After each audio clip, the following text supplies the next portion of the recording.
The path to enlightenment takes patience, a commitment to meditative practice, and Star Wars Battlefront. Tear into those clankers are trying to overthrow your government with their laser cannons and heavy metal. The path to enlightenment relies on your persistence to break their shit.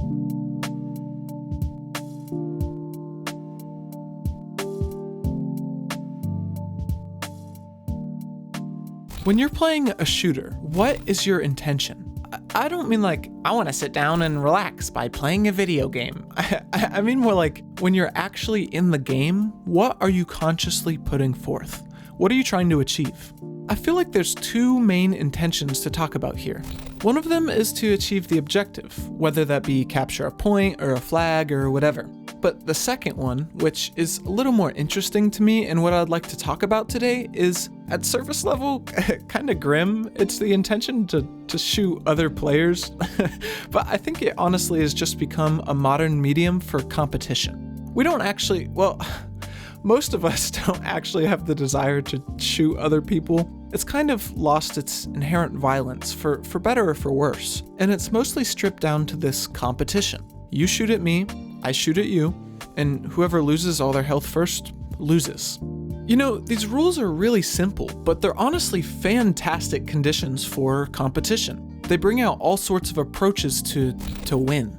Now, most of these conditions are dominated by the weapons you're using, right? If it has a fast fire rate but low damage, you're gonna get up there and spray. If it has lower fire rate, you're probably gonna be more cautious and deliberate about your shots. Distance plays a role too. These lower fire rate weapons often are suited to keep your distance, while those sprayers are only really gonna get her done at the close range.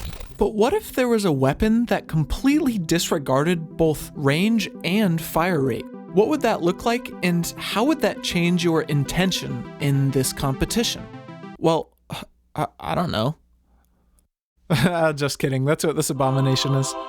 I've been playing tons of Star Wars Battlefront in this mod for a VR game called Contractors, and it's been a great time.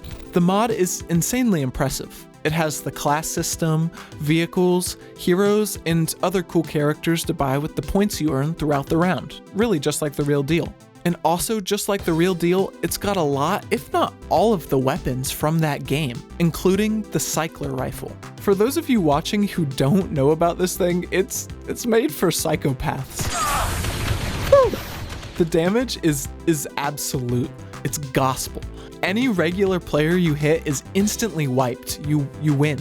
But the thing is, after you shoot, its cooldown is so significant that you will under no circumstances have a chance to take another shot in the same encounter.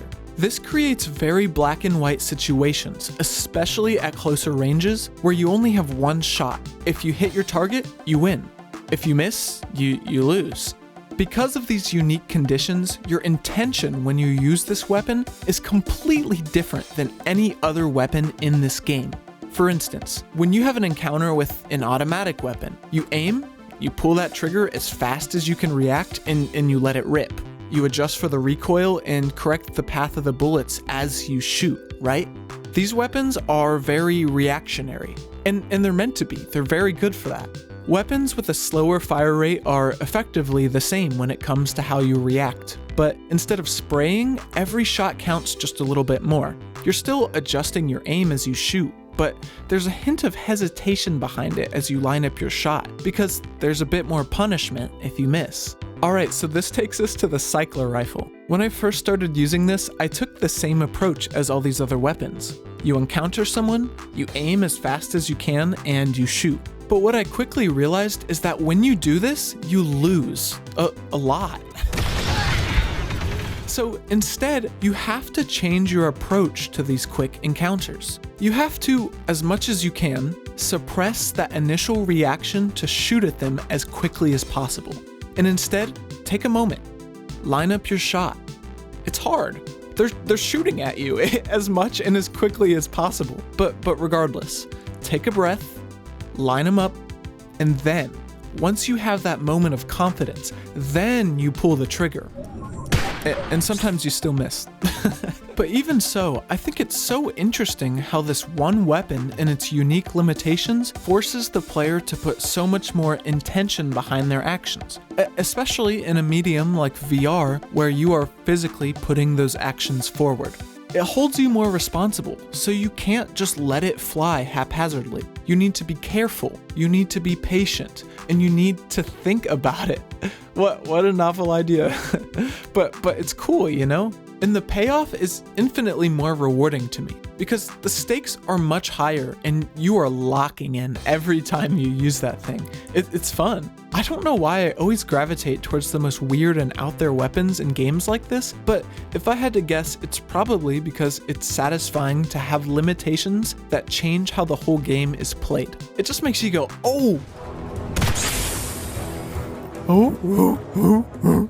Now, I've been talking about these encounters at shorter ranges where the situation is dire, but it's effectively the same at longer distances too, especially if you're targeting a sniper and they're locked onto you too.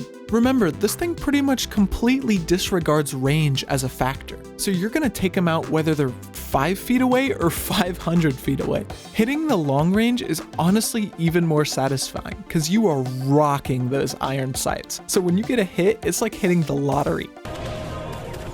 Oh my god.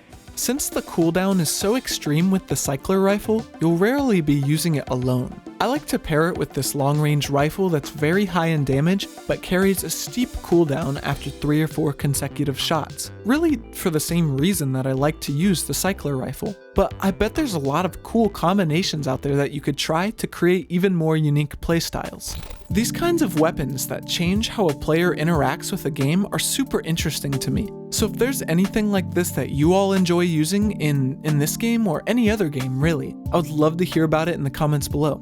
If you liked this kind of deep dive into a niche topic in VR, feel free to let me know. I haven't done a video like this in a little while, so it was really fun to sit here and just gush over something kinda dumb. Alright, that's all I have for today. Thanks for watching, be good to yourself guys, and I'll see you in the next one. Bye bye now.